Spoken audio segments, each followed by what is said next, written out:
Hey, what's up, everyone? This is Jeremy, founder of QuickMail.io. Hey, and this is Jack, Chief Lead Generation Officer at salesbread.com. Today, we're coming at you with a water cooler. water cooler. Although I don't have any water. Do you? And neither do I. It's going to be a dry cooler. A dry cooler. But yeah, we're going to catch up. This is more informal, and it's about a certain topic. What are we going to talk about in the water cooler, Jeremy? Yeah, so Jack approached me today with like, hey, how about we talk about some cool new campaigns, and SDR can start with being fully, successful on the get-go. And I think there's lots of good ideas. Then we started looking at some successful campaigns in QuickMail, and I think we can discuss about that, like what we find and what's working in the moment, what could be good. I mean, I don't know. Almost a foolproof campaign if there was such a thing. Yeah. Like although I've been surprised. Yeah, me too. Very surprised. But we'll talk about that. But first, a quick word from our sponsor. At SalesBread, we know that most B2B companies lack the time or expertise to turn those cold prospects into warm sales qualified leads. So at SalesBread, we will bring you one lead per day using ultra personalized cold emails and LinkedIn outreach. Head over to salesbread.com and find out what we're working on. You can click the contact button, get in touch, and you can see what we're doing to hit those numbers for clients, and let's do some great campaigns together. Nice. All right, and since this is a water cooler, Jack, I discovered a new software recently. It's beautiful software for doing cold outreach. It's amazing. It saved me so much time. My deliverability is awesome. I think you heard about it. It's something called QuickMail, QuickMail.io. Amazing software, man. And you wouldn't believe it. They also got an auto warmer for free, just all included. Is that right? Yeah, you don't even need to get a subscription. Like, it's there. Anyway, jokes aside, this is a great software for automation. If you're an agency, you owe yourself a favor to actually go and check it out. It's great for managing multiple accounts.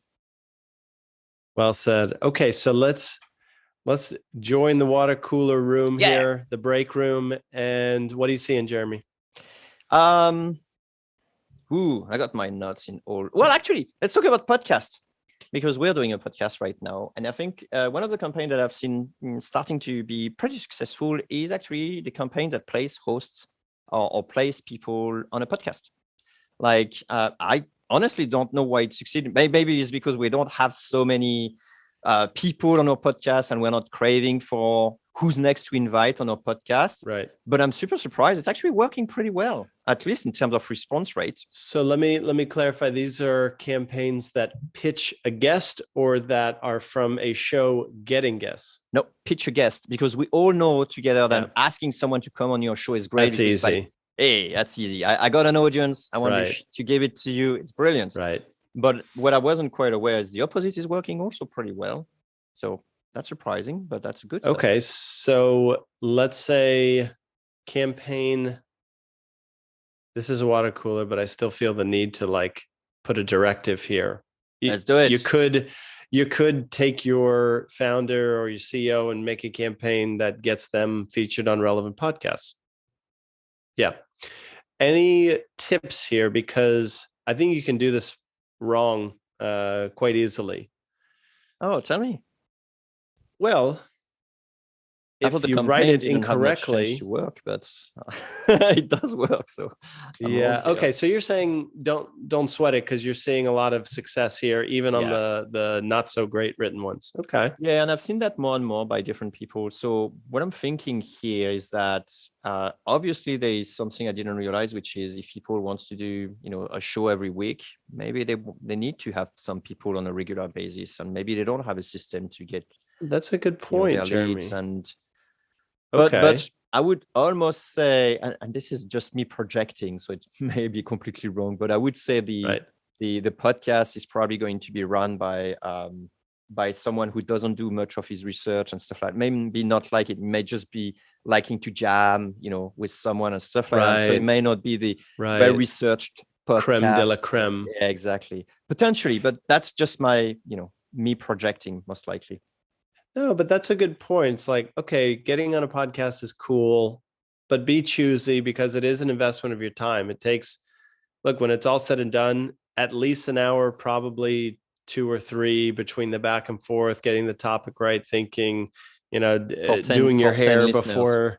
But Right. And but yeah, here's the point, Jack. It's like if you want training, to get on multiple podcasts, to get used to it and be yeah, able to be comfortable, getting the questions until you really know the questions very well and can answer. Because honestly, if you go on lots of podcasts, you're going to get the same questions over and over and over right. again. So, Pretty cool. so it's probably a super great training. I'll be up for that. If you want me on your podcast, yeah, just shoot me an email. I'll come. Just jam. Okay. Have fun. Be careful. I'll just say I have a hard stop in an hour, right? Yeah. Oh, wow. Did I say an hour? I'm at 6 minutes here. Yeah.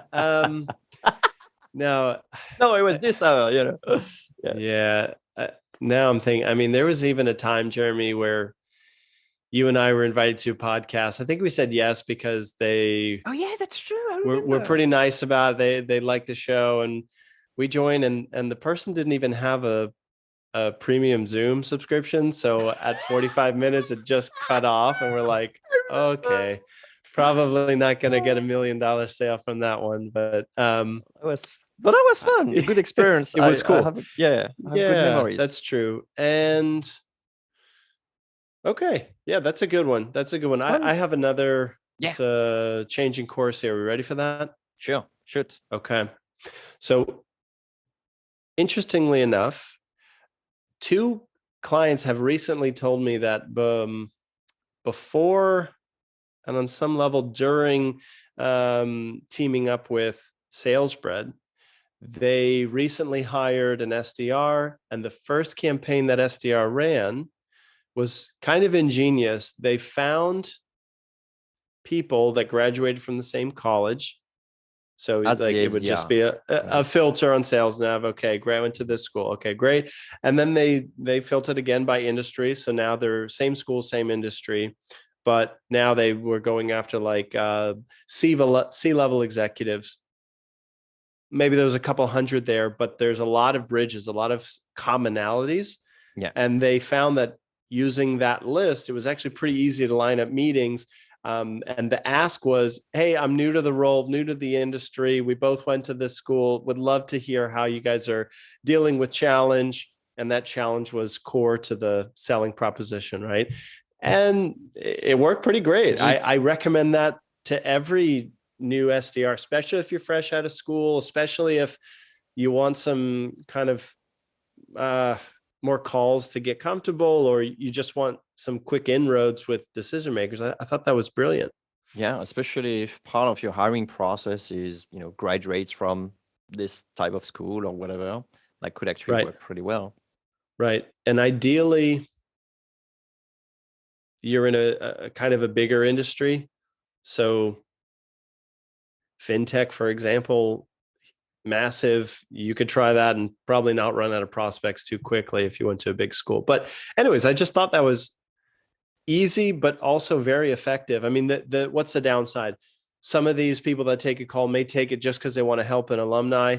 The same school, not necessarily. Yeah, not necessarily because they want to buy what you have to sell. So there'll be a little bit of like, hey, I'm here to help, but I'm honestly a bad fit. Yeah. But it's fine because, like, again, we're coming back to the idea of training in this case, right? Yeah. So they'll get used to their script, they get used to whatever. So I think I love it. I personally think it's a fantastic idea. Right. So for me, it's like, all right, keep thinking about how you can cut the list so that you're talking to more people that share a lot with you already. Even if you suck at writing copy, that's going to break through for you. Yeah, absolutely, 100%. That remind me, we did an episode a long time ago about how to find commonalities, or that could be obviously location. Like, hey, we're both in the same town, both in the same state, but in the same country, even whatever. Depends if it's Belgium, then it's big, whatever. Yeah, find that commonality and then use that as a stepping stone, right? Right. The language And could also be actually the language, like, hey, we both that's speak true. French, in French, of course, or we both speak Right. Italian in Italian, of course. That really Right. helps. So you could see, like, somebody may be listening saying, well, how could I find people that speak French? Okay, obviously, if they're That's in easy. France, Yeah, if no, they're but in France, on LinkedIn you can if see languages on speak. LinkedIn, Right? No one would but put I'm French thinking if they don't speak too, French. I'm thinking Pardon my French. the website, pardon my French, the website could have your language on it. That's probably not a Maybe if guarantee. it's a I mean, honestly, if you come from LinkedIn, like this is on LinkedIn, right? I mean, fair or point. you Fair could see point. what school they've been on. That's what I do usually in order to figure out if I should reach out in French or not. I see if they've Oh, been in that's French smart. school, because if they've been, then it's likely that they speak French. That's a great point. Okay. Let's bring this up a notch, this geography commonality. I've seen campaigns that do geography plus scarcity for really good results.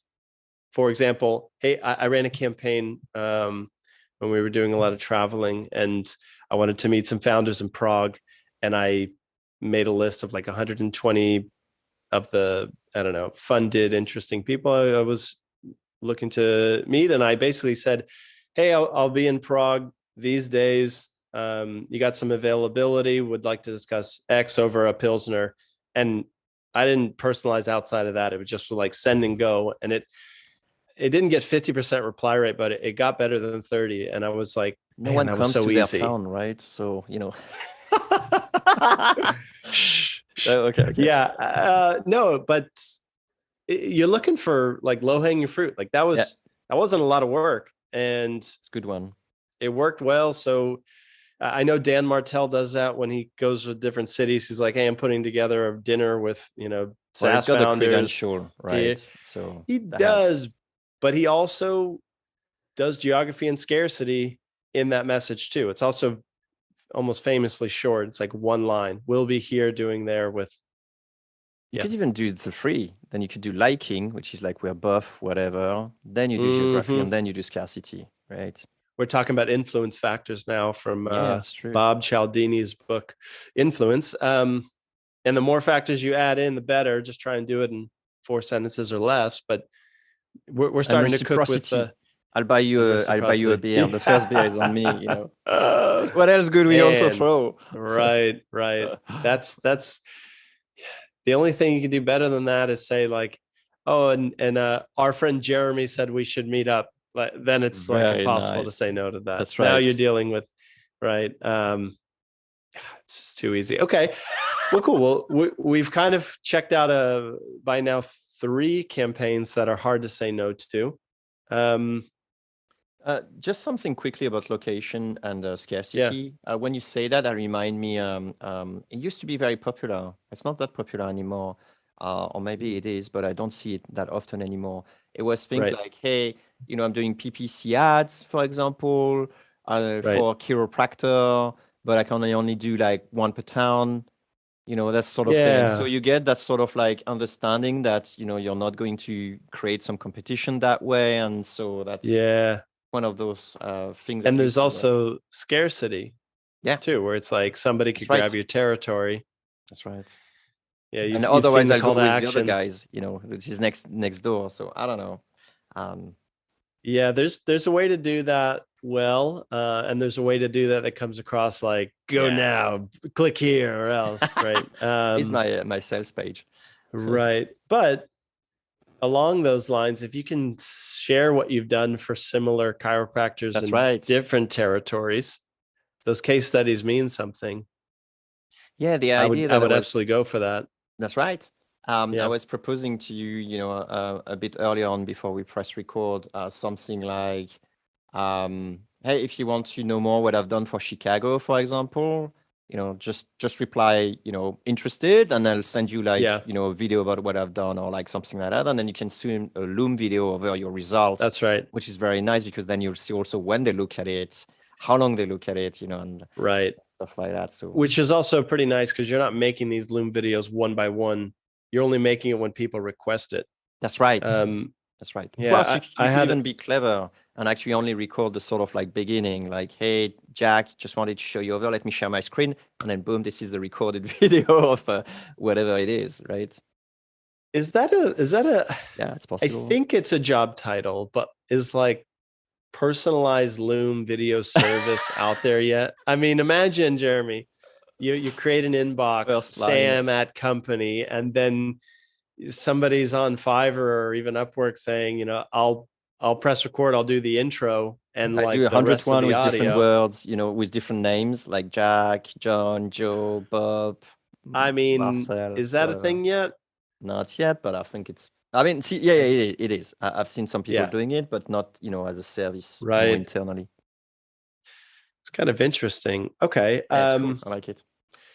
It made me think with something else, Jeremy. Yeah. Anyway, it's another story, but this is a water cooler, so let's go for it.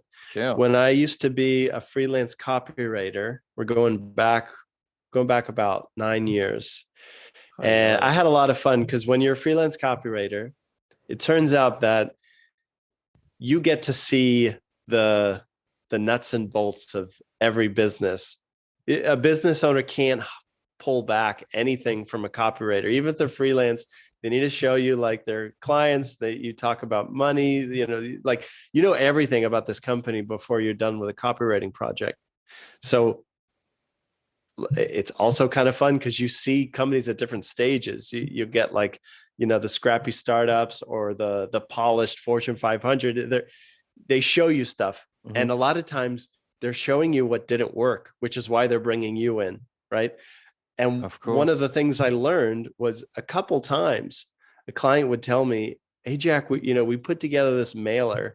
We wrote a book on a topic and we sent him out to like business owners. We bought the right list and they got one response after spending 20 grand on this thing. And so the lesson was, it's pretty hard to get someone who doesn't ask for a book to sit down and read a book.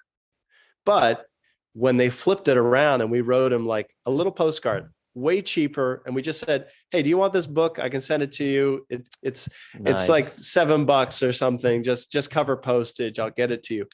And that worked way better. And that brought in sales because you had people raising their hand. I see the same thing with the Loom video. It's like right? Yeah. Racking the shotgun. And so that's why I really encourage, like, let people raise their hand before you take the time to do personalized video.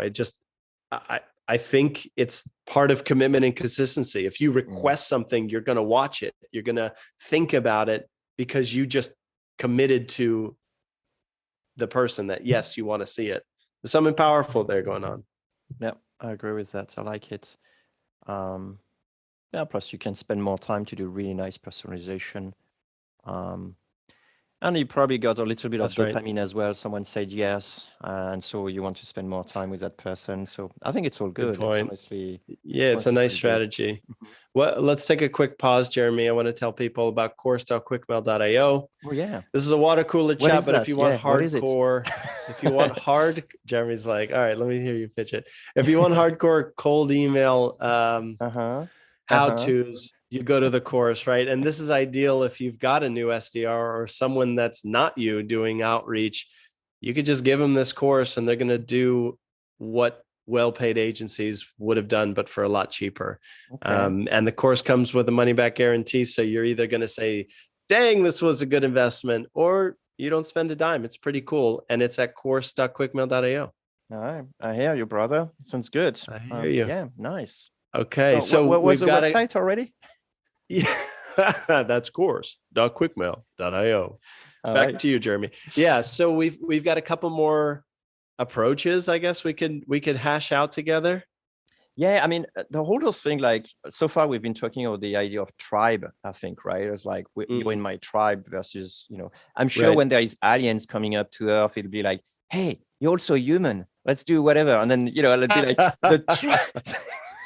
Oh my gosh, you're right though. It's true. The tribe, you know, gets expanded or not, like depending. So you can go as narrow as you want. Like, hey, you're part of the 3 people I met in my childhood versus, you know, you're part of the human race. Okay, hold on. Now let's try something together. So, what if you had a cold email that had just one merge tag, and it was, "Hey Jeremy, I'm reaching Human. out because," Because and then you're human developer well, coming from the yeah, same school. something, right? Like, "I'm reaching out because you have a background in game dev, but you're a tech founder." And then the rest of the email actually could have gone either way, right? Like, what do you think about that? Like, all you're doing is you're Liking is finding nice. a tribe.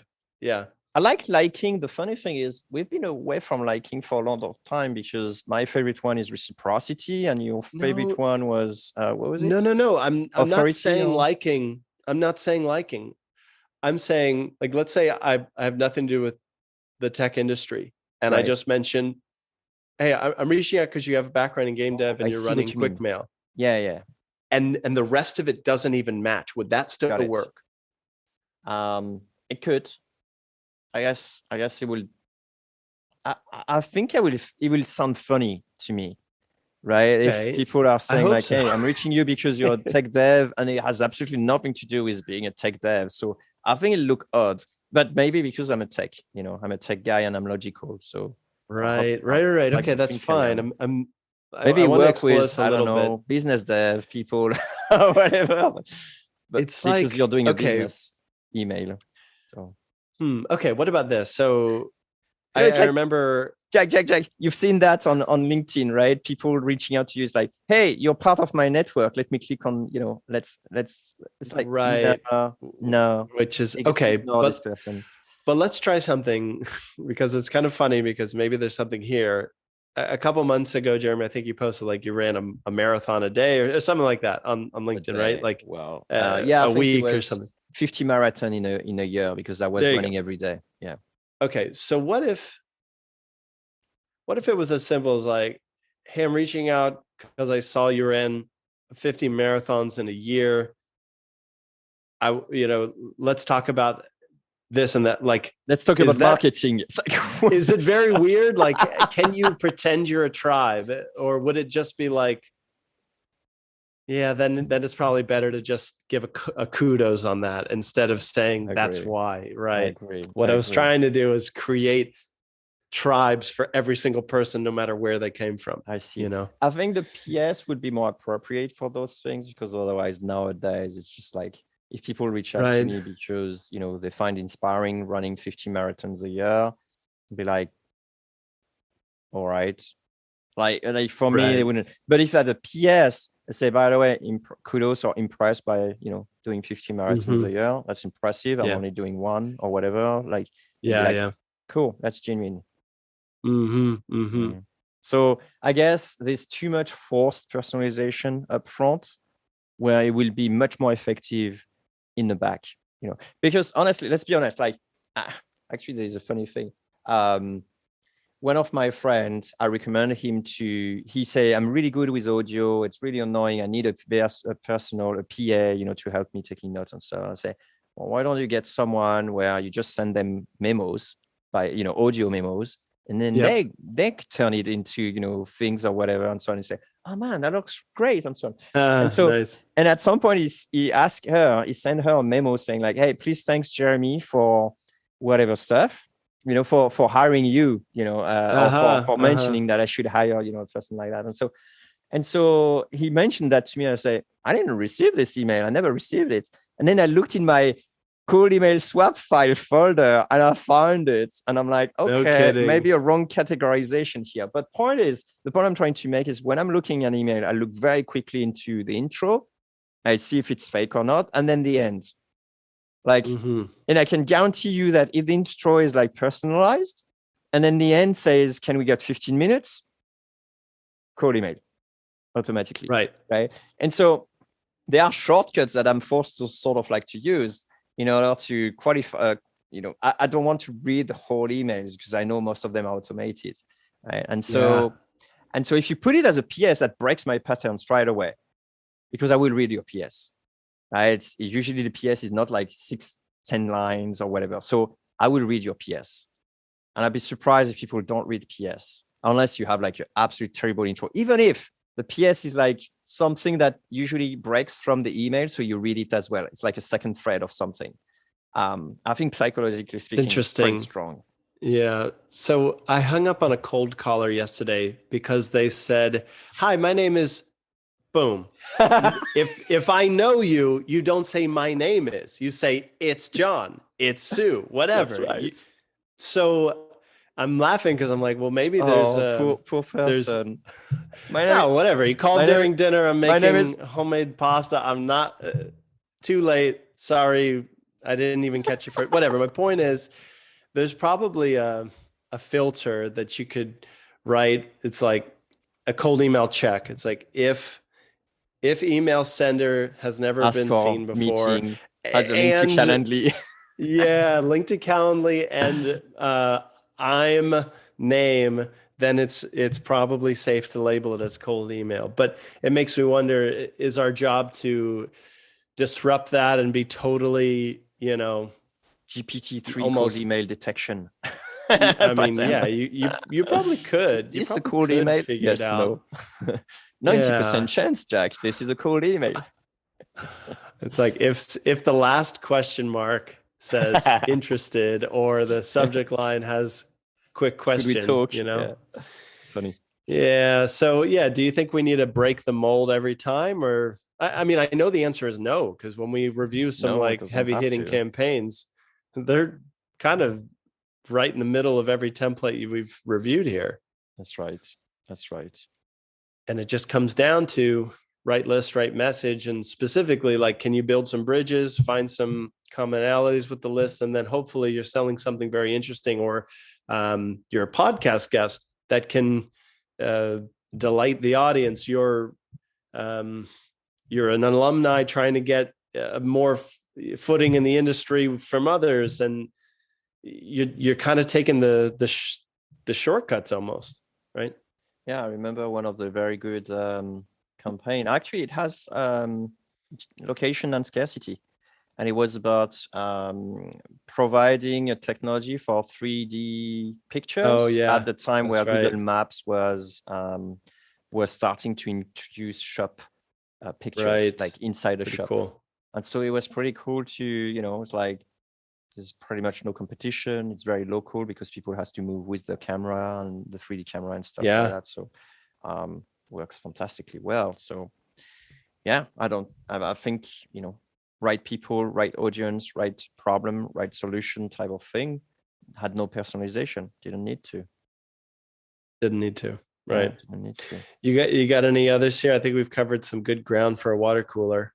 Yeah, I think there is plenty of other things, but hey, I think we should not spill all the beans. I think we've been speaking for a long time already. Let's give everyone a rest, and we should follow up Yeah. with a glass this That's time right. and have really water because No I'm actually kidding. thirsty. No kidding. Well, and if you want more, if you're saying no, keep going, go to course.quickmail.io.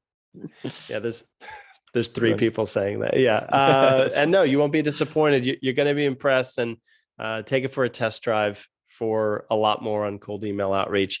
That's it for me. I'm going to go back to leave the break room here, Jeremy. Yeah, me too. Back to work. All right. Thanks, Jack. Thanks, man. Catch you Bye. later.